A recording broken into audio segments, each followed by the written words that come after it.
আরজি কর কাণ্ডে প্রমাণ লোপাটের দায়ভার নিয়ে মুখ্যমন্ত্রী মমতা বন্দ্যোপাধ্যায়ের ইস্তফার দাবি তুলতেই তৃণমূলের আক্রমণের মুখে পড়েছেন নির্যাতিতার বাবা মা। দলের রাজ্য সম্পাদক কুণাল ঘোষ বলেছেন, মুখ্যমন্ত্রীর পুলিশ 2 ঘন্টার মধ্যে দোষীকে ধরেছে, তারপরেও কিছু অন্ধ তৃণমূল বিরোধী বাম, অতিবাম এবং চক্রান্তকারীর কথায় বিভ্রান্ত হয়ে তারা সমানে অবস্থান বদলাচ্ছেন। অভয়ার বাবা মা তারা কিন্তু অত্যন্ত দুর্ভাগ্যজনকভাবে মুখ্যমন্ত্রীকে যেভাবে আক্রমণ করছেন, এটা তাদের একটা বক্তব্যে অসংলগ্নতা এবং ধারাবাহিকতার অভাব লক্ষ্য করা যাচ্ছে।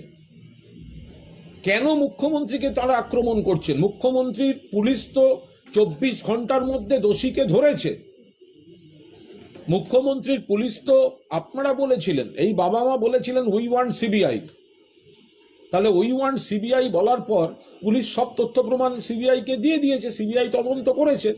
এটা প্রাতিষ্ঠানিক খুন মুছে ফেলা যাবে না বলে পাল্টা আক্রমণ করেছেন বিজেপির রাজ্য মুখপাত্র শ্রমিক ভট্টাচার্য। তার কথায়, প্রতিহিংসা পরায়ণ সরকার, দেশে এর আগে এমন সরকার আসেনি, অসহিষ্ণু সরকার। যারা আন্দোলন করেছেন তাদের বিরুদ্ধে পদক্ষেপ হবে, এটা প্রত্যাশিত ছিল।